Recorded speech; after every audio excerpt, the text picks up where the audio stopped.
Hello dear students, welcome back. आज की नई क्लास में आप सभी का स्वागत है। पिछली क्लास में बेटा हमने कुछ इंपॉर्टेंट एंटोनिम्स सिनोनिम्स पे चर्चा किया था और बहुत सारे वर्ड और उनकी मीनिंग और उनके एग्जाम्पल के द्वारा हम विगत वर्षों में पेपर में पूछे गए एंटोनिम्स और सिनोनिम्स से रिलेटेड शब्दों को देख रहे हैं और पढ़ते चल रहे हैं। तो उसी सीरीज के एक और क्लास के साथ आपके बीच उपस्थित हुआ हूं। आज के एंटोनिम और सिनोनिम्स की क्लास बहुत महत्वपूर्ण होने वाली है, क्योंकि इस क्लास में हम कुछ और इंपॉर्टेंट वर्ड्स को देखेंगे जो विगत वर्ष में एसएससी के एग्जामिनेशंस में पूछे गए हैं। तो एक बार हमसे फिर से जुड़ने के लिए धन्यवाद और नई क्लास में आप सभी का स्वागत है। चलिए क्लास को शुरू करते हैं बेटा और एंटोनिम सिनोनिम से रिलेटेड कुछ एग्जांपल्स देखते हैं जो विगत वर्षों में पेपर में आए हैं और किस तरीके से उनसे रिलेटेड कौन कौन से एंटोनिम सिनोनिम्स ऑप्शनल पूछे जाते हैं, उन पे भी हम कुछ चर्चा करेंगे। तो चलिए आज की क्लास को स्टार्ट करते हैं। आज की क्लास का जो हमारा पहला शब्द है, ठीक, हम उसे देखते हैं और उससे रिलेटेड क्या चीजें आई थी पेपर में उसे जानने का प्रयास करते हैं। तो आज की क्लास का हमारा जो पहला वर्ड है बेटा वो है ब्लीक। ठीक, BLEE ब्लीक। ब्लीक का मतलब क्या होता है बेटा? ब्लीक एक एडजेक्टिव की तरह काम करता है। ब्लीक का मतलब होता है खराब या बुरी या निराशापूर्ण। ब्लिक के और भी मतलब होते हैं, जैसे सर्द, उजाड़, धूसर, धूल भरा आदि। बहुत सारी मीनिंग है, कुछ इंपॉर्टेंट मीनिंग जिसके सेंस में ब्लिक का यूज किया जाता है। ठीक, तो ब्लिक हमारा एडजेक्टिव है, मैंने आपको बताया। इसका मतलब होता है खराब, बुरी स्थिति से संबंधित या निराशापूर्ण या सर्द या उजाड़ या धूसर या धूल भरा। ठीक, तो बहुत सारे स्थानों पर जहां हिंदी में ये शब्द यूज में लाते हैं वहां पर एडजेक्टिव के रूप में हम ब्लिक का यूज करते हैं। अगर मैं एग्जाम्पल की बात करूं तो मैं कह सकता हूं कि this is a bleak Arctic landscape. उजाड़ मतलब बेटा जहां पर कोई चीज पैदा ना हो। ठीक, अगर मैं एक और एग्जांपल की बात करूं ब्लीक का तो मैं कह सकता हूं अ ब्लीक विंटर्स डे, एक शरद ठंडियों का दिन। ध्यान में रखते हुए इंपॉर्टेंट वर्ड है, बहुत सारे एग्जाम्पल इससे रिलेटेड आप बना सकते हो, खराब या बुरी या निराशापूर्ण। ठीक, जैसे एक और, हिज स्पीच वाज ब्लीक, उसका जो भाषण था वो क्या था? निराशापूर्ण था। तो आई होप आज की क्लास का पहला शब्द ब्लीक आपको समझ में आ गया होगा, जिसका मतलब होता है बेटा खराब, बुरी, निराशापूर्ण, सर्द, उजाड़, धूसर या धूल भरा। ठीक, चलिए हम इसके कुछ इंपॉर्टेंट एंटोनिम्स और सिनोनिम्स पे चर्चा करते हैं जो विगत वर्षों में पेपर के दृष्टिकोण से महत्वपूर्ण है। तो मैं इसे रफ करता हूं और हम इसके एंटोनिम्स सिनोनिम्स देखेंगे और क्लास में आगे बढ़ेंगे।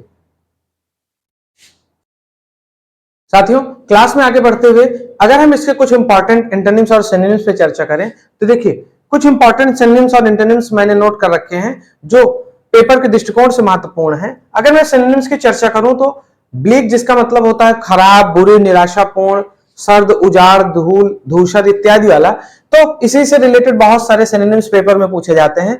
तो कुछ इंपॉर्टेंट सिनोनिम्स हैं pale, bare, desolate, arid, lunar, gloomy, sombre, grim. ध्यान दीजिएगा, ये जितने भी सिनोनिम्स हैं ये किसी न किसी साल, किसी न किसी एग्जामिनेशन में पिछले 7-8 सालों में लगातार पूछे गए हैं और सभी बहुत महत्वपूर्ण हैं।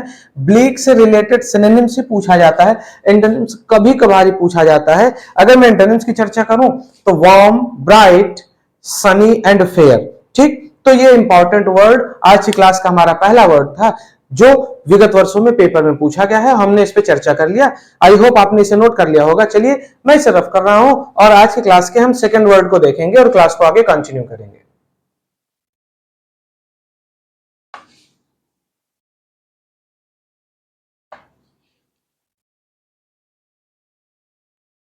चलिए साथियों, आज की क्लास के एक और इंपॉर्टेंट वर्ड को देखते हैं, जो कि है बेटा ब्रूटल। ठीक, आज की क्लास का ये दूसरा शब्द है। ब्रूटल से आप परिचित होंगे, आपने सुना होगा। ब्रूटल को हिंदी में हम क्रूर कहते हैं, या कभी कभी बहुत ज्यादा के अर्थ में भी ब्रूटल का यूज होता है।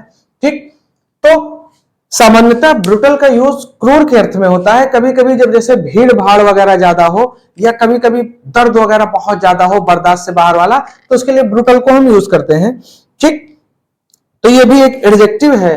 चलिए हम इससे रिलेटेड कुछ इंपॉर्टेंट एग्जाम्पल को देखते हैं और क्लास में आगे बढ़ते हैं। अगर मैं एग्जाम्पल की बात करूं, तो ब्रूटल जिसका मतलब होता है क्रूर या बहुत ज्यादा। अगर मैं क्रूरता के सेंस में एग्जाम्पल लेता हूं, तो मैं कह सकता हूं कि Mohan is a victim of very brutal murder। ठीक, Mohan is a victim of very brutal murder. अगर मैं एक और एग्जांपल की बात करूं, तो देखिए कभी कभी आपको बहुत ज्यादा सीवर पेन जिसको आप कहते हो, बहुत ज्यादा तेज दर्द होता है, तो आप उसके लिए ब्रुटल का यूज कर सकते हो। जैसे आई हैड, जिसको आप जानलेवा दर्द कहते हो, I had a brutal headache, मुझे बहुत तेज सिर दर्द था, या जानलेवा सिर दर्द था। अगर मैं एक और एग्जांपल की चर्चा करूं, तो कभी कभी मूवी वगैरह में दिखाया जाता है युद्ध के समय की विभीषिका को, कि बहुत कैसे क्रूरता युद्ध के समय में लोग एक दूसरे के प्रति क्रूरता दिखाते थे। ठीक, तो मैं कह सकता हूं बेटा कि this movie is a brutal depiction of the war। ठीक, तो आप बहुत सारे एग्जाम्पल के जरिए ब्रूटल शब्द को अपने अर्थों में, अपने वाक्यों में प्रयोग में लाइए। ब्रूटल का मतलब होता है क्रूर या बहुत ज्यादा। मैंने बताया कि मोहन जो है वो विक्टिम है बहुत ही ब्रूटल, बहुत ही क्रूर मर्डर का। ठीक, और मुझे बहुत ही तेज, बहुत ज्यादा है, जानलेवा सिर दर्द हो रहा था। और यह मूवी जो है वो प्रतिबिंब है, और क्रूर प्रतिबिंब है किसका? वार का। ठीक, तो एक तरीके से क्रूर या बहुत ज्यादा के अर्थ में हम ब्रूटल को यूज में लाते हैं। आई होप आपको ये शब्द समझ में आ गया होगा, एडजेक्टिव की तरह ये काम करता है। ठीक, ब्रूटल से ब्रूटली बनता है, जो एडवर्ब की तरह काम करता है। तो जब हम एडवर्ब वगैरह पढ़ेंगे, तो आगे इंपॉर्टेंट एडवर्ब्स पे भी चर्चा करेंगे, तो उसमें बहुत सारे शब्द मिलेंगे। चलिए हम क्लास में आगे बढ़ते हैं। मैं इसे रफ करता हूं और हम इसके एंटोनिम्स और सिनोनिम्स को देखते हैं, जो किसी भी पेपर के दृष्टिकोण से बहुत महत्वपूर्ण है। किसी भी शब्द को पढ़िए, उसकी हिंदी मीनिंग को समझिए और उसे अपने शब्दों में यूज करने का प्रयास करिए। मेरे दो चार एग्जाम्पल दे देने या मेरे बता देने या पढ़ा देने से नहीं आएगा। जब तक आप खुद से एग्जाम्पल बनाकर प्रैक्टिस नहीं करेंगे, चीजें आपके समझ में नहीं आएंगी। मैं इसे रफ कर रहा हूं और हम उसके इंपॉर्टेंट एंटोनिम्स और सिनोनिम्स पे चर्चा करेंगे। साथियों, अगर मैं इसके एंटोनिम्स और सिनोनिम्स की चर्चा करूं, तो कुछ इंपॉर्टेंट सिनोनिम्स इसके हैं: cruel, harsh, extreme, savage, ferocious, ruthless and barbarous. ये सभी क्रूरता से संबंधित सिनोनिम्स हैं, क्योंकि हम ब्रूटल के सिनोनिम्स की चर्चा कर रहे हैं। अगर मैं ब्रूटल के एंटोनिम्स की चर्चा करूं, तो kind, gentle, humane, merciful and binning. बहुत ही इंपॉर्टेंट ये सभी वर्ड हैं, पेपर में आपको देखने को मिलेंगे, तो इन्हें नोट करते चलिए और याद करते चलिए। चलिए हम क्लास को आगे बढ़ाते हैं बेटा, और आज की क्लास के हम तीसरे शब्द को देखते हैं, जो लगातार पेपर में विगत वर्षों में पूछा जाता रहा है।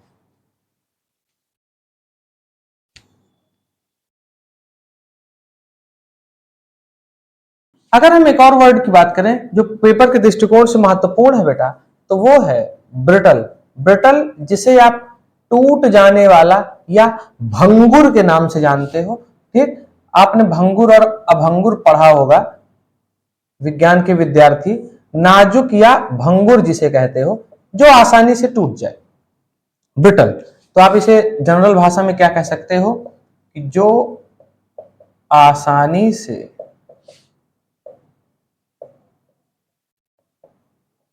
टूटने वाला हो। ठीक, इस अर्थ में हम ब्रिटल का यूज करते हैं। अगर मैं एग्जाम्पल की चर्चा करूं तो मैं कह सकता हूं कि the glass is very brittle. कांच जो है बेटा वो बहुत नाजुक है। ब्रिटल को हम एडजेक्टिव की तरह यूज करते हैं। ठीक, the glass is very brittle.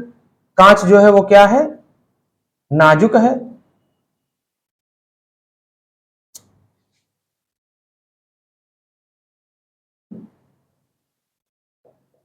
अच्छा, एक और एग्जांपल की मैं बात करूं तो मैं कह सकता हूं कि दीज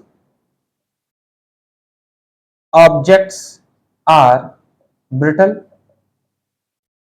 ये वस्तुएं क्या हैं, भंगुर है या नाजुक है या आसानी से टूट जाने वाली हैं। तो एक बहुत ही इंपॉर्टेंट वर्ड है ब्रिटल। ब्रिटल का मतलब होता है भंगुर या नाजुक या आसानी से टूट जाने वाली। आई होप आपको ये भी शब्द समझ में आ गया होगा। छोटे छोटे एग्जाम्पल के द्वारा हमने इसके हिंदी अर्थ को और भी कायदे से समझने का प्रयास किया। चलिए मैं इसे रफ कर रहा हूं और इससे रिलेटेड जो एंटोनिम्स या सिनोनिम्स पेपर में आए हैं हम उन्हें देखते हैं।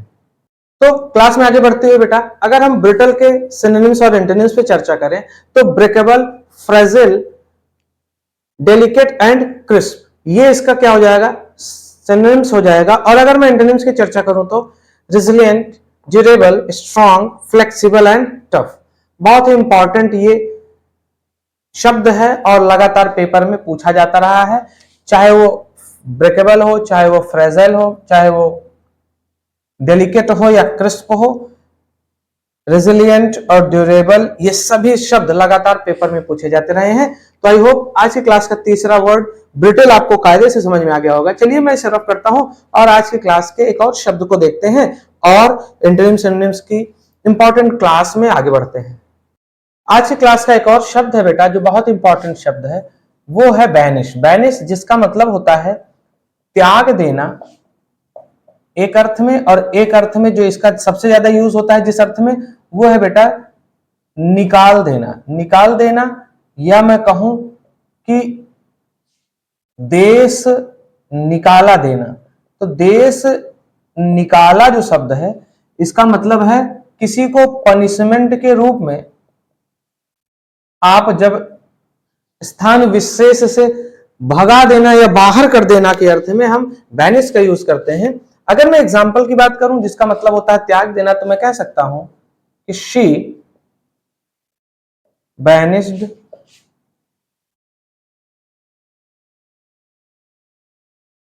The hope of winning. She banished the hope of winning. उसने जीतने का जो उसके मन में भाव था या उम्मीद थी उसको क्या कर दिया है, निकाल दिया है, त्याग दिया है। तो इस अर्थ में हम बैनिश का यूज किया है हमने यहां पर। और they were banished from the country। उन्हें देश से निकाल दिया गया था। ठीक, उन्हें देश से बाहर कर दिया गया था। तो पनिशमेंट के रूप में जब आप किसी को किसी स्थान से भगा देते हो या बाहर कर देते हो तो उस अर्थ में हम बैनिश का यूज करते हैं। आई होप आपको बैनिश शब्द समझ में आ गया होगा जिसका मतलब होता है त्याग देना या निकाल देना।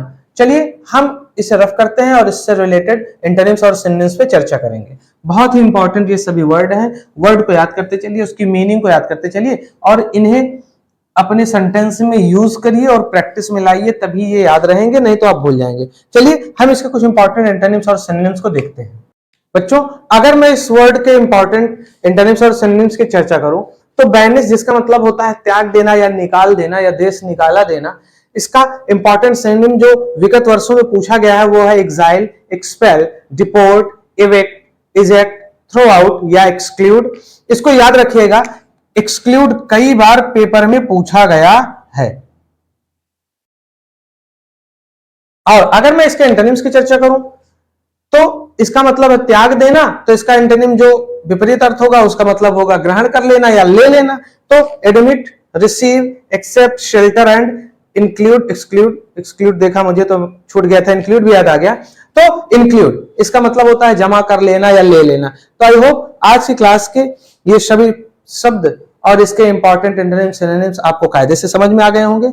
नोट्स बनाते चलिए, याद करते चलिए और इतना भरोसा रखिए कि किसी न किसी एग्जामिनेशन में ये सभी शब्द आपको देखने, पढ़ने, समझने में जरूर मिलेंगे। आज की क्लास में बस इतना ही। जल्द ही आपसे फिर से मुलाकात होगी एक नई क्लास के साथ। रीजनिंग और इंग्लिश की क्लासेस रेगुलर इंटरवल पर आपको आपके लिए अपलोड की जा रही हैं, आप तक पहुंचाई जा रही हैं। इसे लाइक करिए, कमेंट करिए और अपने साथियों के साथ शेयर करिए। और कहीं पर कोई समस्या हो तो कमेंट सेक्शन में हमें बताया करिए। तो जल्द ही आपसे मिलूंगा एक और नई क्लास के साथ। तब तक के लिए keep practising and be happy, be healthy. जय हिंद।